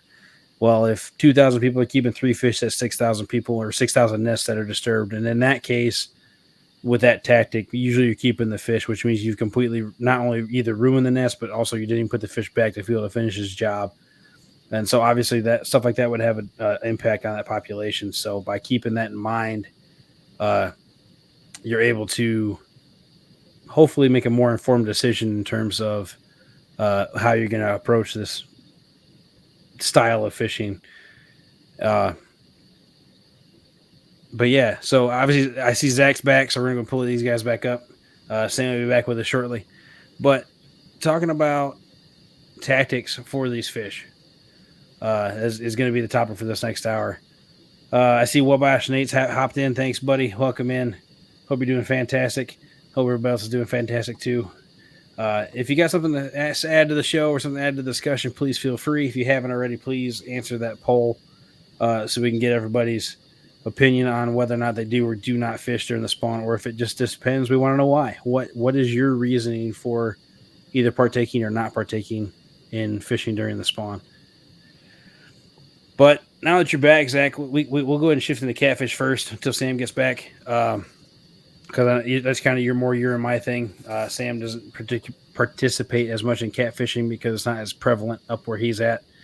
So we talked about for in the pro section of fishing during the spawn that these fish move shallow. They have a predictable feeding pattern. You specifically said you target feeding grounds because of the way they move from deeper water to shallow water. Do you want to kind of explain a little bit more about that location style and maybe go into the bait and presentation you would go for that? Okay. But I'm looking for what could be a potential feeding ground. I'm looking for a shallow flat that's no more than like 12 foot deep, something like that, that immediately dumps into the main channel. Because them fish are going to come up from that main channel because that's a fish highway, pretty much, catfish highway, are the channels. They run the channel ledges and stuff like that. That's how they travel. They're coming out of there to feed, so you got to figure out what kind of pattern they're feeding on. Like, they might be feeding on bait fish. They might be feeding on mussels. There's plenty of options for the food. Like, if there's a fresh, like, mayfly hatch, believe it or not, some of the big fish will feed on mayflies just because they're easy target on the surface. And then once you figure out kind of like locations and stuff like that you want to try out, you can also look for, say, like here, mussel diving used to be a big thing. My fishing partner, Big Skip, used to mussel dive. So that's a prominent food source because it doesn't move fast. It's there and they can eat it quick. Now, for my presentation that I'm using, I'm throwing bigger baits because them fish are eating to get fat. They're eating to either put on weight to spawn, or they're eating to put on weight after spawn. So they're gorging themselves. So that time of year, I'll just take a skipjack, say it's like a 12-inch skipjack. I'm just cutting off the tail fin, and I'm throwing it out. And I've caught fish on that. I've personally seen during pre-spawn, a 5-pound fish that somebody caught and kept. They cut it open to clean it. It had 3 12-inch skipjack in its stomach. Man, hungry fish. And that's on a 5-pound fish. The skipjack was over half the length of the fish. Yeah. So once I saw that, I knew even the smaller fish are going to be able to take down that bigger bait. You can still catch small fish on big baits. The reason you miss them most of the time is because it takes them a second to get it down. And a lot of times a fish is going to take down its prey head first. So that's why you see a lot of people nose hook, skipjack, and stuff like that. And I don't use it myself. I don't use chicken, but I've heard during pre-spawn chicken's good to throw around oyster beds or mussel beds. I can see that because it kind of looks the same flesh-wise. Yeah. That makes sense. So, but I don't personally use chicken, so I'm not sure, but I've been told that. By the way, if you do use chicken, there's nothing wrong with that. I use it all the time. No. Still. But with that being said, Hillbilly Hondo, welcome in. I know he's another big-time catfisherman. He also is another kayak angler. Welcome in, buddy. Sam, let's talk about you for the spawn. You obviously, being from further up north, have the different species that we do on the regular that are fished for in the spawn. More specifically, we've been talking about trout and salmon for you. Do you want to kind of go over the locations? I mean, the location is kind of easy. I guess we all know they're going to be in the rivers and touching close to the dams and the weirs and whatnot. Obviously, you're restricted how close you can fish to those objects based on the state and the regulations. But what kind of bait and how do you present it during those times? So the bait is I just use flies, which I think we touched last time we were did the podcast that I tied like 200 one for a weekend. Yeah. Yeah. I didn't really talk about that. That's a lot of flies, man. And I still had to tie more. Fun times. So I tied those with 3 split shots on about a 9 to a 10-foot ultralight, like one of those wet noodles, essentially, with 4 to 6 pound tests. Any more than that, you're not going to catch any. Now, and that specifically, that statement there it's because the water is so clear, I'm guessing, right? It's just that you spook the fish too easy. Yeah, like as soon as that ice melts, like we have clear water anyways, like it's comparable to like the Keys. So once you get all that extra like fresh, clean ice, it's just, dude, it looks like it looks like a window basically. I got you. So the hardest part about like finding what fly is going to work is essentially the color. Once you find the color, it doesn't really matter what the fly looks like. I have thrown, I can't remember. It was like this. It's like almost like a silly putty stuff. I got it from like a quarter vending machine at a gas station because I was just curious, and that caught fish because it just happened to be the right color that they were biting that day. So if you find the right color, you're golden. But finding that color, that's hard, and it'll change in a moment's notice too. But it's always flies. If you want to go for suckers up here, I don't actually know the real name. You just tie on like a steelhead spawn. You talk about like the eggs, the roe? Yeah, the roe. Sorry. Okay. Just a standard bag. I try not to use too much weight because, like I mentioned before, I try not to disturb like the beds. And I'm always kind of worried because you need a lot of weight. So I'm always worried about disturbing the eggs or the roe and just kind of ruining a nest. Like it's always been like my main concern since I was doing this. I don't know if that's an actual thing, but it makes sense. Sure. Yeah. I mean, yeah. If you're doing anything, if it's on the bottom, And obviously you kick up a bunch of dirt, a bunch of rocks. I mean, obviously going to get disturbed. That makes total sense. And yeah, obviously fishing in current, you got to have some weight to keep it close to the bottom. Otherwise it's just going to float to the top, especially with the resistance of the line. So I think it's a legitimate concern. And I'm sure Chad agrees. Feel free to correct me if I'm wrong in their chat, but I'm pretty sure that it's definitely a legitimate concern. So for me, most of my spawning fishing is going to be either crappie or bass, simply because for me that's the easiest way for me to catch them, especially from the kayak or from the bank. Catfishing for me, when the catfish go on the spawn, I pretty much stop catfishing. Unless I can get out there, like Zach said, if you go to those ledges and catch them on the edge of the flats when they're coming in and out, or if I got a long time to sit and wait, put those baits out there on that flat and wait, I'm probably going to go for bass and crappie, because those two species in particular, you could be a little more active in seeking those fish. You know, Sam was talking about fishing the row beds. Based on my experience up there when I was a kid, limited experience, but when you're fishing those spots, you're kind of limited based on private property and whatnot, how much of the creek bed or river bed even for that you have access to. So if you do find those nests, you're fishing it, but like you said, you're doing cast after cast after cast, and rather than covering more water like you would say with bass or crappie fishing or bluegill spawning fishing, you're just trying to basically annoy the fish into biting. And like you said, there's going to be things you can do, like finding the color and whatnot to make a difference. But for me, finding these bass beds or these bluegill beds or these crappie, I call them crappie trees because typically they're some sort of wood structure, shallow, that just a bunch of them concrete on the end of it, and it's pretty crazy. But especially since crappie are more of a vertical oriented fish when it comes to structure, and I think that makes a big difference too. But find those shallow spots. They're going to be typically in sunnier areas because, again, these spawning species rather just all prefer the warmer water. I mean, it takes a certain temperature. Suckers, I think it's 45-degree water temperature before they start spawning. Carp is around 55. The crappie is around 60.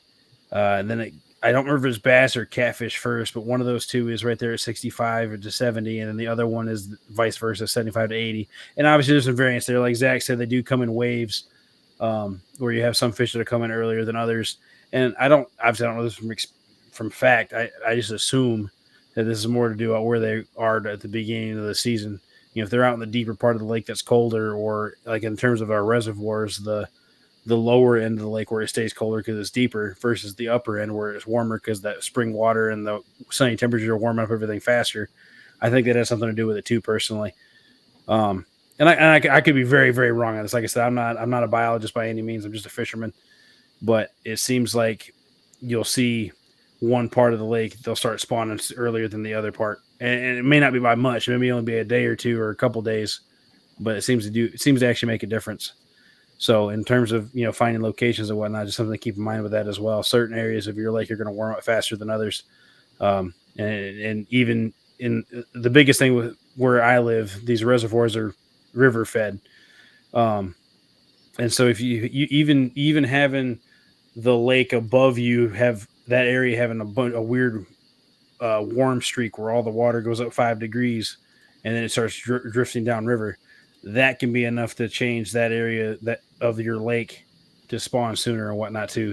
And that's, like I said, that may not be actual facts. To me, that's just a thinking game. Seems to be a thing. But in terms of fishing beds, a lot of it's going to be sight fishing. You're not so much for, again, going back to bass and crappie, you're covering water. You find these beds, you want to make casts to these fish. They're either going to eat or they're not going to eat. So there's two different philosophies. One is, again, like you do with trout and salmon, you annoy them to death till they bite it. The second one is just to keep covering bed after bed after bed after bed. What you'll find, if you find the females as they're sitting up the nests, they're going to defend that spot till they lay their eggs. So they're going to smack harder. They'll be a little more aggressive. But also after that, if you just want to get a lot of fish, if you can find an area it's just all males, that's going to be a good day of spawn fishing, because they're literally every single one of them is going to hit something because they're just super aggressive. Now, I will say one thing to keep in mind with that action, these fish during these spawns, typically, especially bass, typically they're not they're going to be aggressive and hit it, but they're not going to be hard bites. They're not going to like take it, swim with it, and swallow it forever. They're literally going to suck it in and spit it out. It's almost like they're not killing it. They're giving it a warning, if that makes sense. Whereas other times of the year, they're just completely smoke it, about yank the rod out of your hand. These are almost like a light bite. Whereas it's polar opposite for crappie. If you're fishing a crappie bed and they smack it, they're going down with it. If you're fishing with a jig and a float or a jig and a fly or however you want, bobber and a fly, however you want to call it, if they hit it, it is very obvious. You don't have these like swimming light bites or anything like that with your float. It's going under and it's staying under. So I mean, it's each species even has differences in terms of what you do and how you fish for them, and it can be absolutely insane.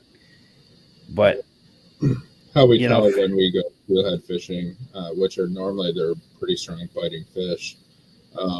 You just watch your line, or sometimes if you're lucky enough, you're on a river or a pebble bed, and you can feel like the bumps and the contour of the river. Or if you can't do that, just watch your line, and once your line stops moving, that's when you try to set the hook. Yeah. So and same with, it could be the same if you have a muddy area and you're fishing for bass or crappie, then that's another thing to look out for too. You may, like he said, you're not actually going to feel the bite. You can just see the line move, and that's your indication. Obviously, if you have clear water, you can actually see them take the bait, then you know when to set the hook. But like he said, if you're fishing any kind of current situation, or if it's a really windy day and your stuff's moving, all of a sudden it stops. So then it's either snagged or it's got a fish on it, one of the two. Mostly a snag. Right.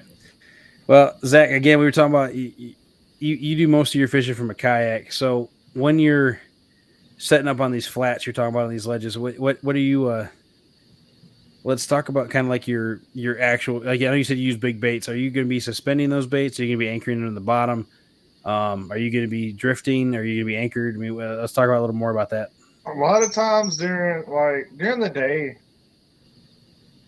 those fish tend to be more active because that water is warmer up in the flats, so the bait fish are up there. So they're moving in and out constantly. At night, it's a waiting game because it's done cooled down. The bait fish are still there, but not in the numbers they were during the day. So I do totally different techniques from nighttime to daytime. Nighttime, I'm anchored up, I'm casting out, and I'm waiting. During the day, I'm on the move. Now, correct me if I'm wrong, that's generally your philosophy pretty much year-round, right? Other than the middle of the summer where you kind of just go around the whole time, you drift the whole time. Yeah, I mean, most of the time I'm on the move, period. I like to cover water. That's my thing. Like, I like pulling planter boards. That's one of my favorite techniques. Drifting is one of my very close second on the kayak. I rarely anchor up. The only time I anchor up and fish is during post-spawn and pre-spawn at night. It's the only time you'll ever see me anchored. All right. And lures, you're talking about typically you're going to use skipjack. Do you ever use anything else? For catfish, no, but like if I'm bass fishing, because I was a bass angler before I became a catfish angler. So occasionally I'll still go bass fish. But like say I'm fishing beds for bass, I'm throwing creature baits. I'm throwing small swim baits that look like bluegill, because a bass is more likely to hit a bluegill swim bait swimming over its nest thinking it's about to attack the nest. And then that's pretty much what I'm throwing for bass. Crappie, I'm hunting. We have a lot of people that make crappie structures and sink them in the lakes. If you know where that's at, then you're golden. Especially during crappie spawn. Let's see. I think that's about it. I'm a simple fisherman, dude. Simple fisherman. All right. Sam, we'll go back to you for a second. I know you said mostly you use flies. You try not to use roe unless you're going for suckers specifically. But in terms of the setup, I know you said you typically use ultralight gear too. When you say ultralight, you literally mean the ultralight rod is ultralight, right? It's not.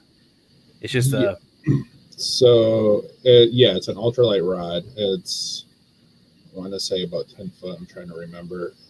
I had this written down, but it's in my basement, and that's why it took me a little bit longer. Then I grabbed a piece of pizza. Well, live, we were talking about it earlier. It sounded like a good idea. I got you.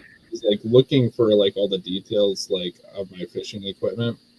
Sure. And I couldn't find my rod. It's in one of those protective cases, and I don't know where I put it. I got you. You used an ultralight rod, and you said you use 4 to 6 pound line. You're using tiny split shot. At any point, are you doing anything different than that, or is that going to be like your go-to no matter what? That is my go-to no matter what. So I use a smaller weight and about a 6 foot lead. That's generally it. At least for salmon and steelhead. If I'm going to like taking advantage of the bass spawn and catching bluegill, I try to use like a sorry, I'm trying. I have the like fake roe, and I'm sorry, up here we call it spawn, so it feels a little weird. To It's the same thing. It is. Yeah, I know what you're talking about. Yeah, exactly.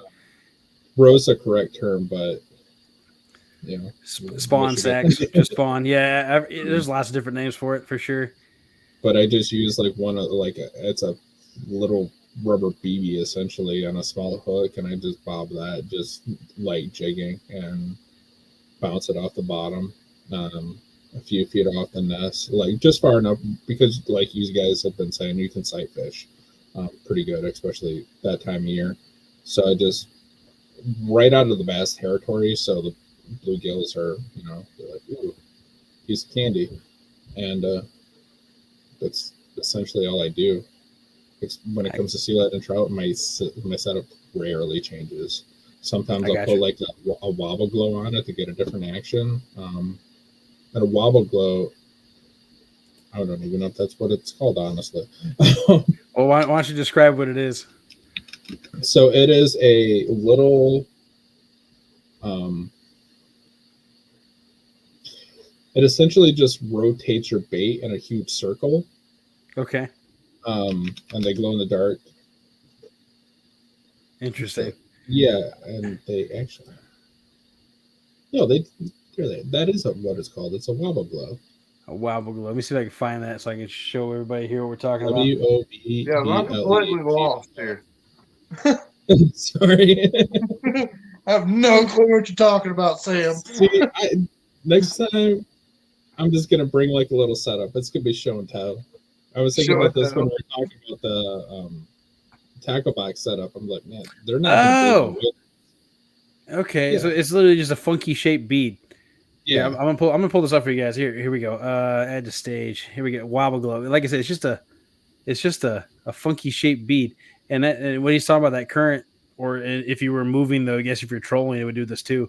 That resistance would cause that bait to spin, and obviously, if a leader behind it, it's going to spin the full entire circle. That's interesting. I have never seen those before. That is definitely interesting. They come in like props. They come glow in the dark, like different colors. But basically, like my setup never changes, except for I might throw one of those on there. Still, that's insane. It works. Hey man, don't knock it till you try it, right? For sure. Exactly. That is very unique. That's almost like the they have these rattles a lot of people use down here for catfishing, where they're about this tall, and they literally they spin, and it makes the action. There's different shaped ones too, but it's same concept, I'm sure. I grabbed a couple of those when I was in Virginia. That's one, like when I go like travel to Florida, Virginia, or whatever. I love hitting up bait shops because every state has their own thing, and I was like, all right, sure. And I think I showed you like the 3D bat that I picked up. Yeah, you did. Yeah, that's pretty crazy. Like a 16-inch fake eel. It's like here, the big thing for crappie is beetle spins. Yeah, a lot of so that's think very tiny spinnerbait. Very tiny. Very tiny spinnerbait. It's just literally yeah. Yeah, right. We have them up north too, and actually, I think the only fish I ever caught on those things actually was up north. Oddly enough, I've I know never caught anything on them. they're so popular down here, but yeah, I never catch anything on them. It's No, I've insane. never even caught a bass on one. I have caught bass on them, but that was up north. So I have like 8 of these, and I never. It's one of those things that like I've always had in my tackle box, but I've never used. Is that an rock bass love them? I can tell you that right now. No, I hate rock bass. Well, then ignore that fact. You don't care. But well, before we keep going, let's reach out in the chat. I know some more people hopped in. Welcome in, guys. Welcome to the bait tank. We're talking about fishing during the spawn. At this point, we're talking about tactics for fishing during the spawn. Again, Hillbilly Hondo's in here. Dink over Sinks finally here saying hello to everybody. Welcome in, buddy. Hollering at Mrs. Yak and talking to us. Appreciate you coming in, chilling out. If you guys do have any questions or comments or anything you want to add to the discussion, feel free to put it in the chat for everybody else to see. You know, the idea of the show is by showing, talking about, and discussing the things that we know that we can help other people cut down learning curves so they can be better at fishing themselves. That's the whole point of the show. But now we talked to Zach about catfishing, and he obviously touched on other things too. We talked to Sam about trout fishing, salmon fishing during the spawn, some of the tactics they use, some of the locations they go to and whatnot. Everybody does a little bit different. So for me, bass fishing, you know, like Zach touched on, he likes using creature baits, swimming bluegills over the bed. Me, I like things that look like they're going to dive at the nest. I'm not saying smack it right dab in the middle of the bed. You know, Sam talked about it too. You don't really want to disturb the nest that badly if you can help it.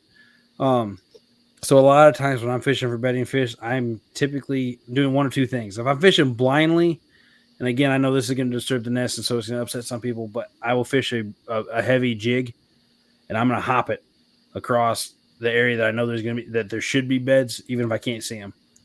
And that's literally just to be able to cover water and to feel the bottom. If I know if I hit a clear spot all of a sudden, I know that I might not want to hop it so hard. I might want to just shake it a little bit more because I'm in a bed already, right? But typically, if I'm going to be fishing for bedding fish, I'm going to be using something that's weightless, especially if I'm doing sight fishing. I want something that's going to be slow to fall, gives the bass a chance to see it. You know, typically bass, rather than smacking the thing at first, they're going to flare at it first. They're going to charge up to it and flare, like they're going to flare their gills out. And you can see that while you're sight fishing. And that's kind of the whole annoyance thing. If I see that and they flare, if I jerk it up a little bit and then let it fall again, usually the second twitch, when I see it start going back down again, that's when they smack it. They gave it the warning with the flare. The second time the bait's going down is when they hit it.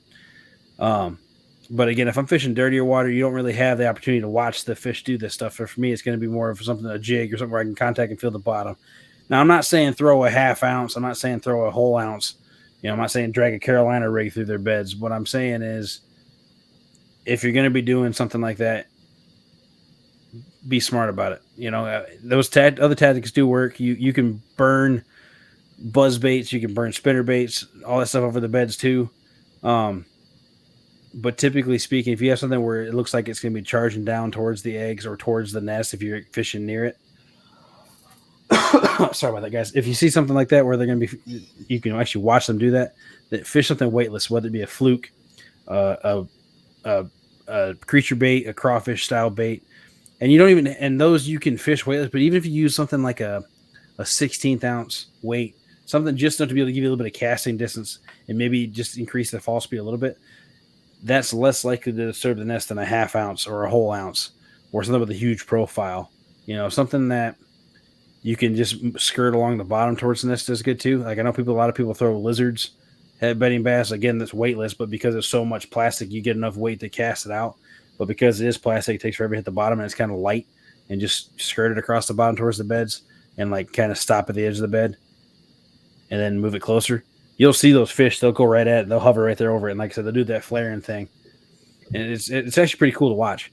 But so for me, that's the way I do bass. But if I'm doing crappie, I'm like Zach. I'd rather cover water.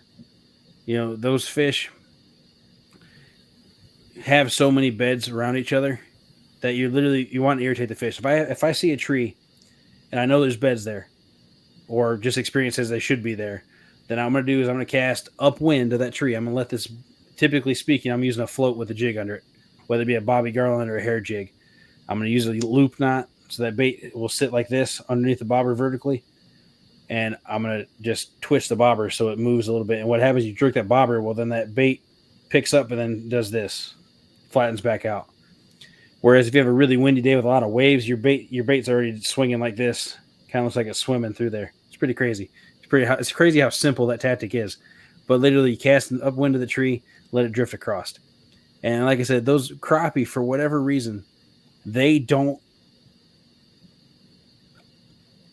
I've never seen one flare at anything. They'll stare at it, and they'll either charge it and smack it really hard, or they just leave it alone. There's no in between, at least in my experience. It's absolutely insane how different it is between crappie and bass. And bluegill are the same way. They smack the absolute snot out of anything. If they think you're going towards their bed, they're going to kill it. They don't care what it is. It's just it's crazy. Yeah, my favorite thing to use for bluegill is a small rooster tail. Just burn it over the bed. Yep, they'll come straight up off that bed and they'll smack that rooster tail. But yeah, it's insane what different species do. Like I said, for me, catfish, I typically, unless I'm able to actually cover water in a boat, or if I'm fishing on a river where I can kind of be close to a flat off the ledge, you're not going to see me fishing for catfish during the spawn. Same with carp. If the carp are spawning, they're not eating anything. Period. You're more likely to snag one than you are to get one to bite something. So I don't even mess with carp or buffalo during their spawns at all. Suckers. Now, I don't have any experience. I've never, in terms of landing a sucker, I've never actually gotten a bite during the spawn for suckers. But them, I understand, is the same way like Sam was talking about with the essentially bottom bouncing. You want to move the bait through the water and you just want to feel it hit the rocks. And eventually it's going to feel like a sponge. Yep. Or, like you said, the line's going to stop or it's going to start moving upstream. Those are your three keys. So on those, you really want to be able to watch the line. So high vis line is going to make a major difference. If you're not using the float and you're crappie fishing for the spawn, same story. You're casting the bait out. You're letting it sink a couple feet. You kind of count how deep it goes, and you just slowly bring it back with your rod tip up and watch that line. Again, high vis line is going to make a big difference for you. And now he talked about trout and salmon and everything, those being really easy to spook. In my experience, the crappie and the bluegill, not so much. If you're only using 4-pound test line, you can get away with a high vis and be okay, especially down here in the south where the water's typically murkier. Up there, he's dealing with clear, crystal clear, ice clear water. So it makes a big difference too. But the idea is that you match the tackle to what you're doing. You know, if I know I'm going after big bass, I might throw a little bit heavier line on it, but I'm still going to use a fluorocarbon leader. I'm not using braid.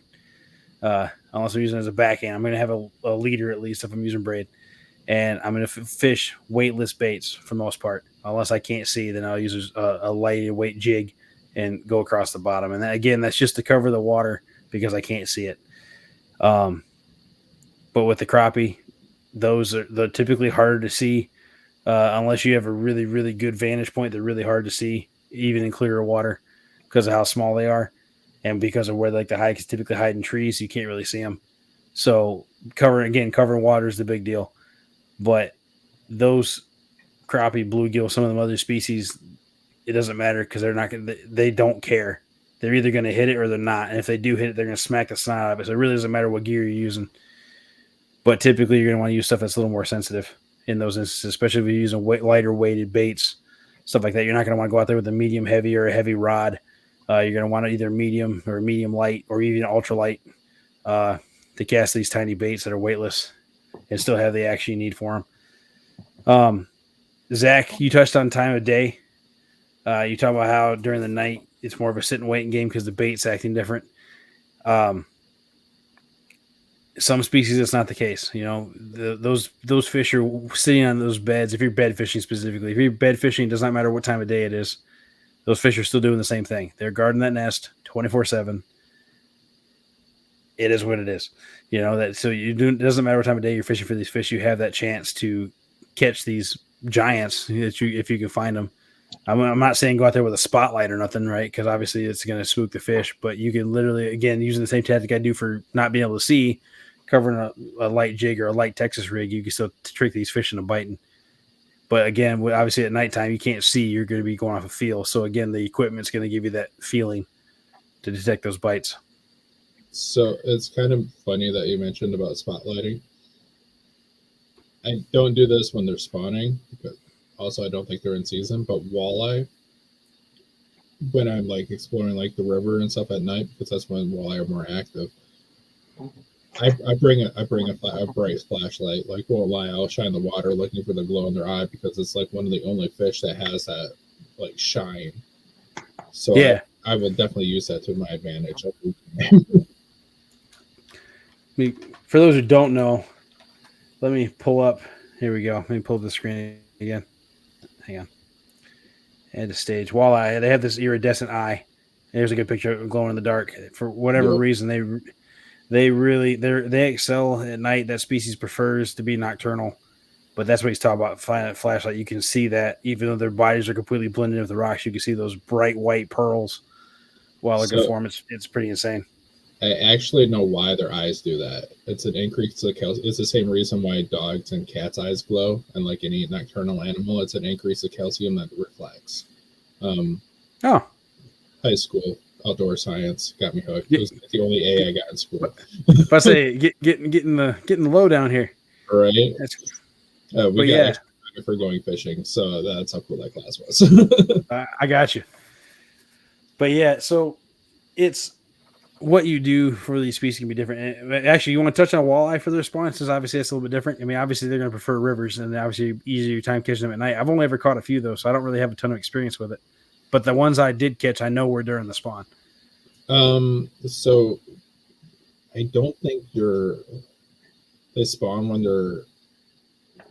you're allowed to catch them, but I do know.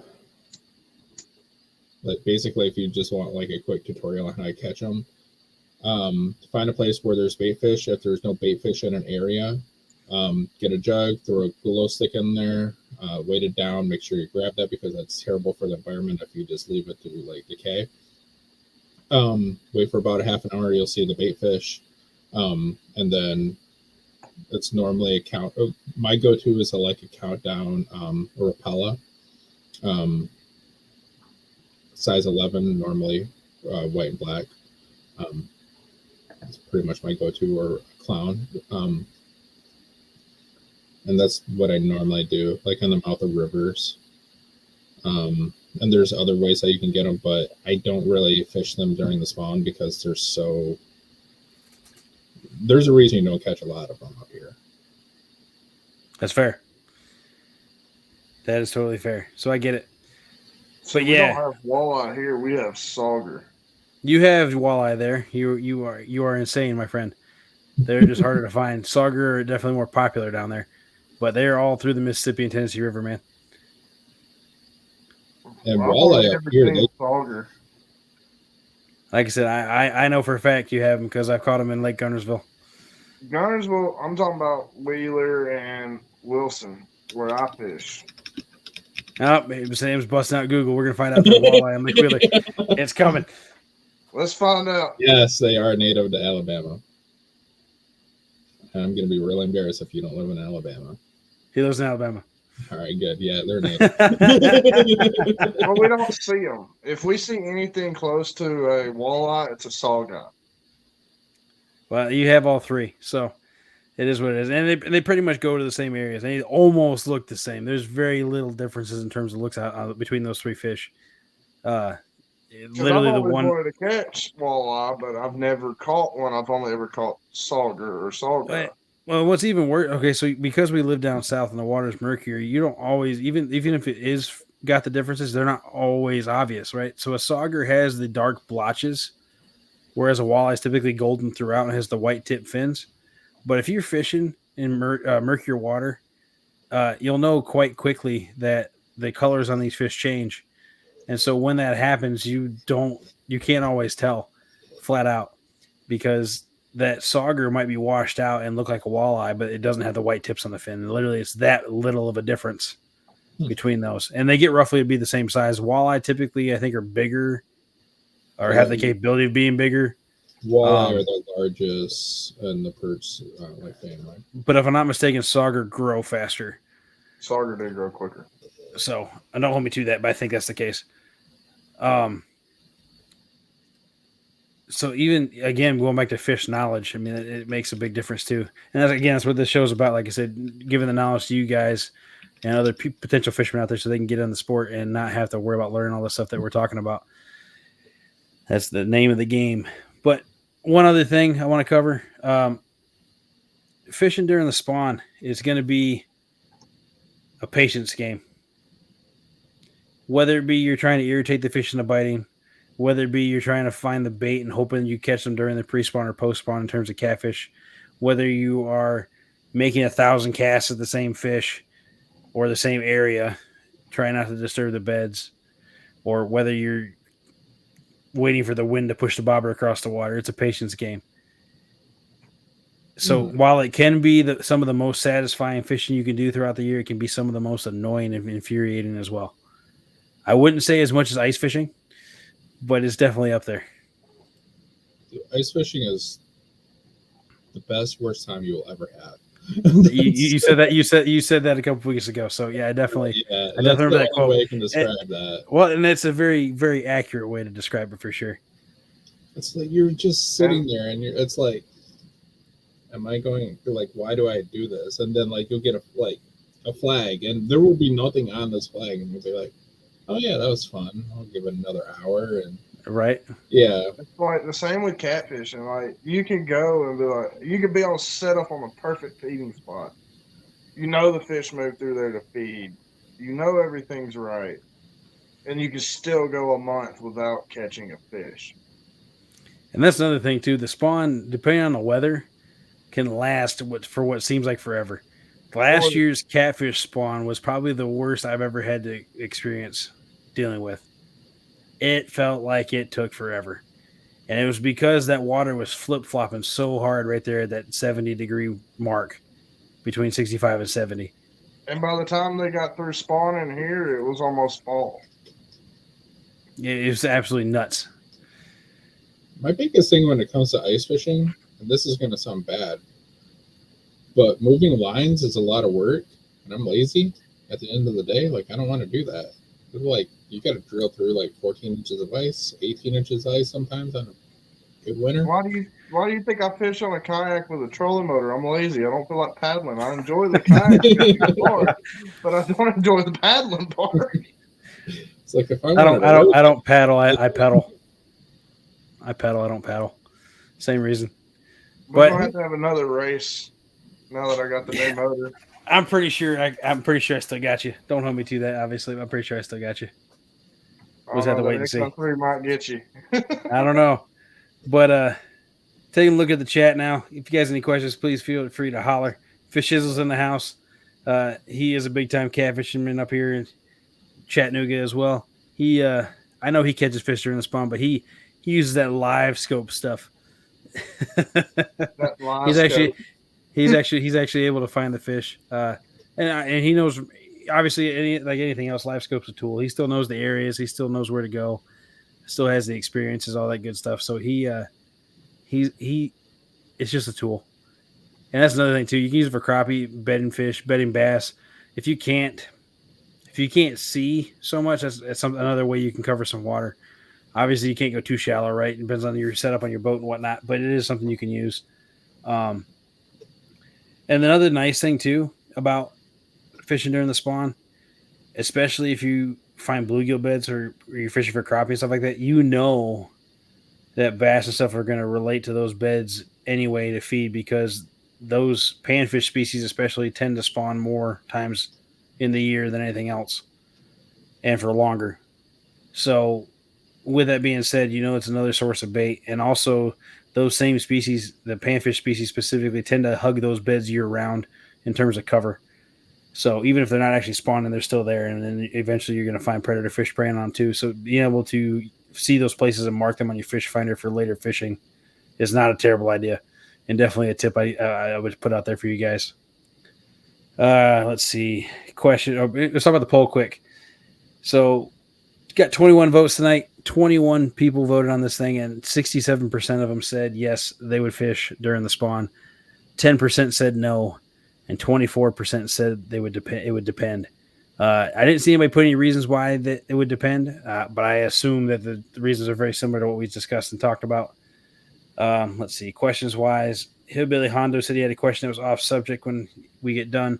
We're pretty much done. If you want to go and type your question, we'll get that pulled up and talk about it as quick as we can. But the biggest thing with the show, like I said, putting the information forward. This episode, I should say, the show too, but this episode, we wanted to put the information forward for you guys to be able to make an informed decision on whether or not fishing during the spawn is something that you're okay with. It's something, again, that I'm personally okay with.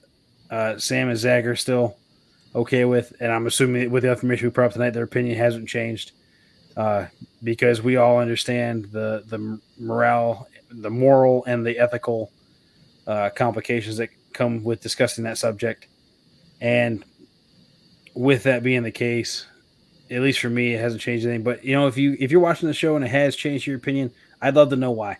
Feel free to put in the comments later on, or send me an email or whatever. Reach out, let us know why it changed, why that opinion changed for you, and if anything that we talk about in the show helps you succeed or whatnot in this endeavor of fishing for spawning fish. But we've talked about the pros and cons of fishing in the spawn. Like I said, the fish are more active. They have more predictable feeding patterns. You typically see bigger fish, and for a lot of species, you can sight fish for them. The cons being that the fish get stressed out more. We talked about the study with the live wells where you have fish there in a live well all day, like 46%, it's either 43 or 46%. Of them don't make it. So that was specifically with bass. So, almost 50% of the fish that were released didn't make it. We talked about the ethical and legal restrictions.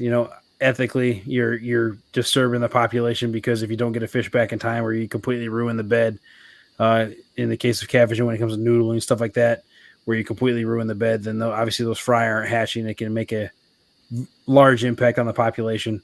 But then we also talked about the fact that you're going to have mixed success doing this. Yes, because you know this knowledge, and yes, you've seen these tactics work and whatnot, does not mean it's going to work. These fish will either do it or they won't. It's a very awkward time of the year for most anglers when it comes to different species of fish, especially with certain species such as catfish or with striper or other types of fish that have to have these very specific setups in order to spawn safely and successfully. But at the end of the day, with that mixed success is going to be the fact that you have to be patient, use the right lures, use the right presentation, and just be patient to get on those fish.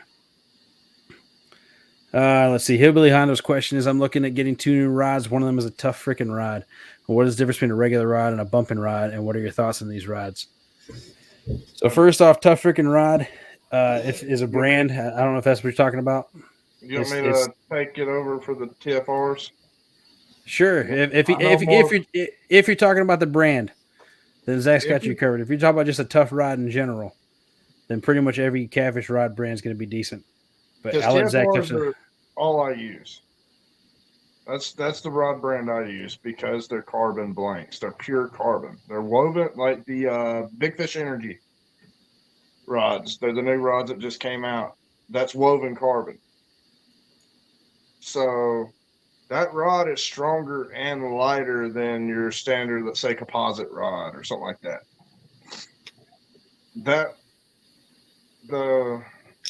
Let's say one of my normal ones that I use on Skip's pontoon, the rod itself without a reel on it weighs a little over 4 ounces.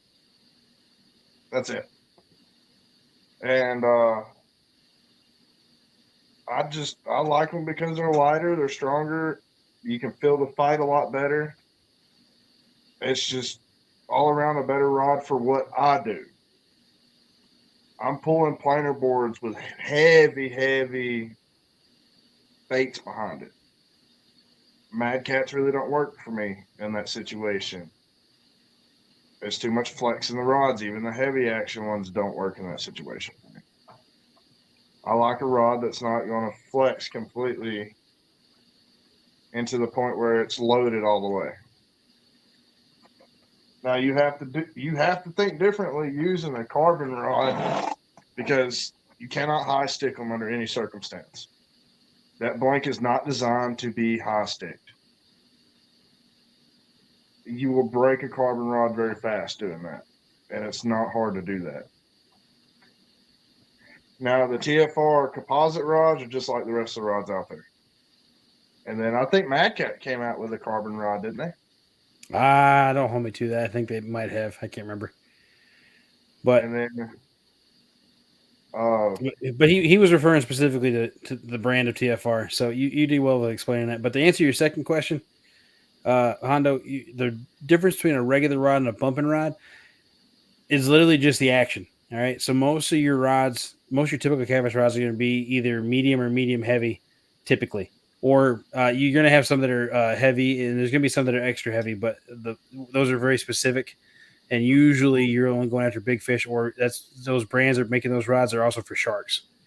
But your bumping rod is going to be a heavy or an extra heavy. But the biggest thing difference-wise between a bumping rod and a regular rod is going to be the tip. On those rods, you're going to want a fast tip. And the reason for that is because you're using braid, and you have to feel absolutely everything that's going on with that sinker on the bottom of the river. And you can't do that with a softer tip. Even with the carbon blanks that Zach's talking about, the softer tips are going to cushion the vibration. And so it makes it harder to feel the bottom because you're relying on that contact on the bottom to be able to make sure you're not getting snagged because of the way you're fishing with that rod. For those who don't know, bumping is where you're sitting there, you have the sinker, and you're touching the very bottom of the river or lake in some cases if you have enough current going through it, like a reservoir, where you can feel the bottom. You can do it with a lightweight, you can do it with a heavyweight. I know Bobcat from Bobcat Outdoors, he does a lot of bumping. Mike Greenwell, he does a lot of bumping. They fish bigger rivers with higher current, so they're commonly using 2 and 3 ounce sinkers, sometimes heavier, to be able to feel the bottom. I know in the Mississippi River, there's guys that use 4 ounces even to cover that kind of water, but you can do that. It's the same concept with the fishing for trout and salmon. You could technically do it with a 3-way rig, which is essentially what a bumping rig is. And you can do it with a lighter weight. And in those cases, you can get away with a lighter rod, but you have to have that feel. And when you're using those bigger weights and those heavier baits, you're already having to go with a heavier duty rod anyway. But then on top of that, you're wanting that feel. Typically, when you're dealing with those bigger weighted rods, they have the softer tips to cushion the blow of you casting those huge baits. But that bumping rod, you have to have that faster tip and that heavier action to be able to get that feeling, to be able to feel it. That's going to be your biggest difference. If I'm not wrong, when people started bumping, they were using extra heavy bass rods, wasn't they? Fast action. A lot of people were, yeah, until they started coming up with those specific rods for that. I'm trying to remember what the B&M, I think, was the first company to come up with a bumping rod. Now pretty much every company has one. I think the B&M was called the Silver Cat, if I'm not mistaken. I don't hold me to that. I think that's what it was. That was the first well-known bumping rod that was made, and then pretty much every company's made one since then. But the idea is that by having that stiffer rod to start with and that fast tip, you're getting that feeling the whole time, and it's critical. You have to have that, especially when you're using those big baits and big sinkers, to be able to make sure you have contact with the bottom, especially in that stiff, swift current. And bumping is a whole nother technique on its own that you got to learn.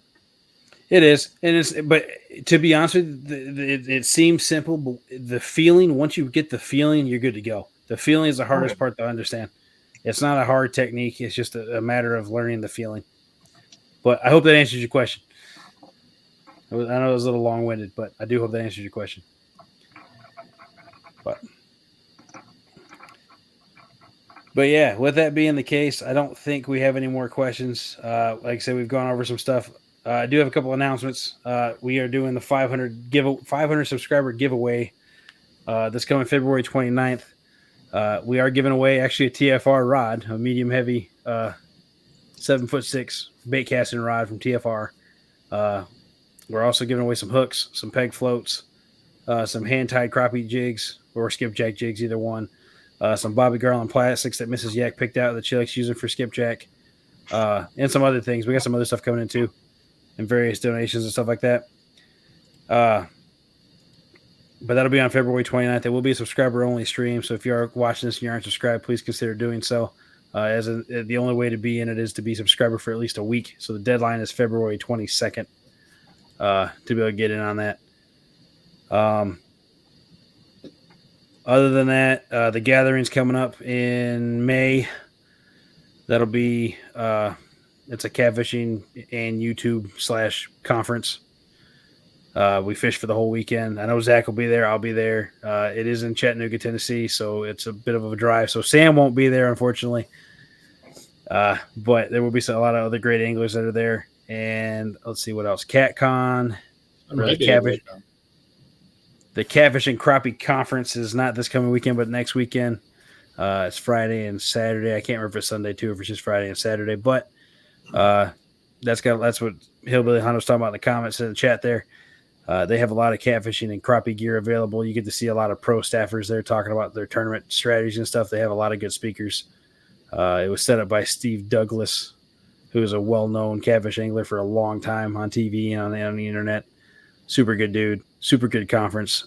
We plan on being there, Mrs. Jack and I. Let's see. We got a tournament in March that we're competing in. We have a tournament in April we're competing in.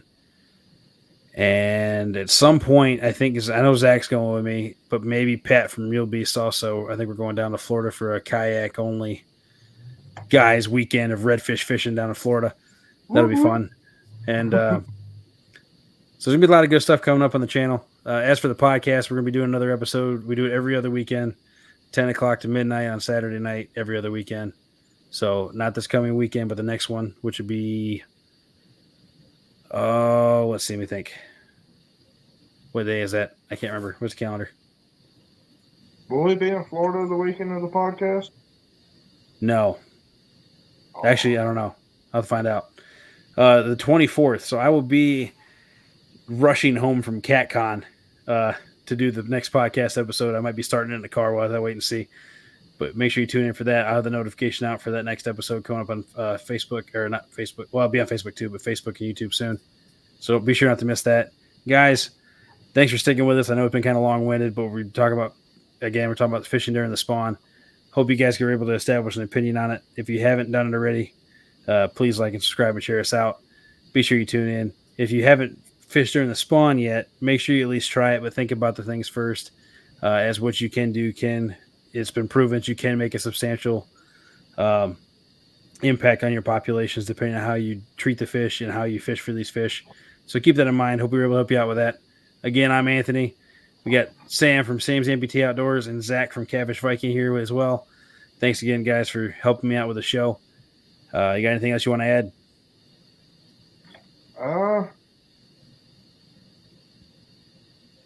They weren't expecting that. No. I do got a random question. Sure, what you got, buddy? Do you guys have anything in your tackle boxes that you always have in your tackle box but you never use? Oh, yeah. That's a good question. Hang on. Let me think here. With my bass box, I do.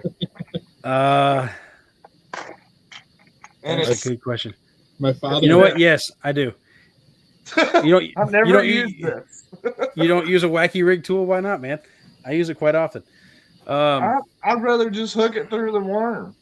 I mean, if I'm lazy, sure, but worms are expensive, man. Especially if you're using Gary Yamamoto Senkos, man. Those get really expensive real quick. But the only reason I'm asking is my father-in-law, a couple of years ago, he's like, throw a jitterbug on. I was like, yeah, you're not going to catch anything on a jitterbug. I never had before. And he's like, have you ever used one? I was like, I have 3 in my tackle box, but I just got them recently, so I can't say those have always been there. I'm a topwater guy, so I've used them.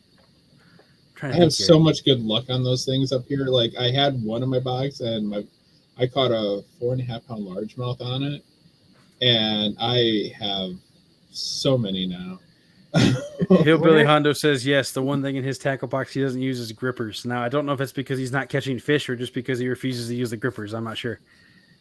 So yeah, for me, it's not that I have stuff in the tackle box. Usually I'm missing something because I usually try to pack what I plan on using that trip. So pretty much everything gets used. I'm trying to think. What do I have? That doesn't. So you look at my bass box. All it is big swim baits. And top water. That's it. That's all I use. You know what? I do have something in my bass collection that I don't use. Typically, it's those jointed swim baits. Even the Rapalas. For whatever reason, I don't like using the jointed ones. What? I I don't know. I just never think Dude, it's the one I'm I going to use. nailed fish on jointed swim baits. Hondo says because he uses his hand to catch the fish, which is fair. But yeah, no, usually I forget stuff. The last 3 tournaments I've been to, I forgot something, whether it be pliers, a scale, or grippers. And it's cost me fish every single tournament. So, yeah. Sorry, I'm going to start printing out a checklist for you. I was just thinking that. And it's not going to be that hard considering we're thinking about moving to Chattanooga. So, I mean, that's fair. That's fair. I believe we covered this last session too. Yeah, the tackle organization, trip prep. Yeah, Anthony. I'm working on it. But yeah, all right. Well, guys, we're gonna keep you going. It is midnight. Y'all have a good night. Thanks for tuning in. We will see you guys next time on the Bait Tank. So take it easy, tight lines, and we'll see you next time.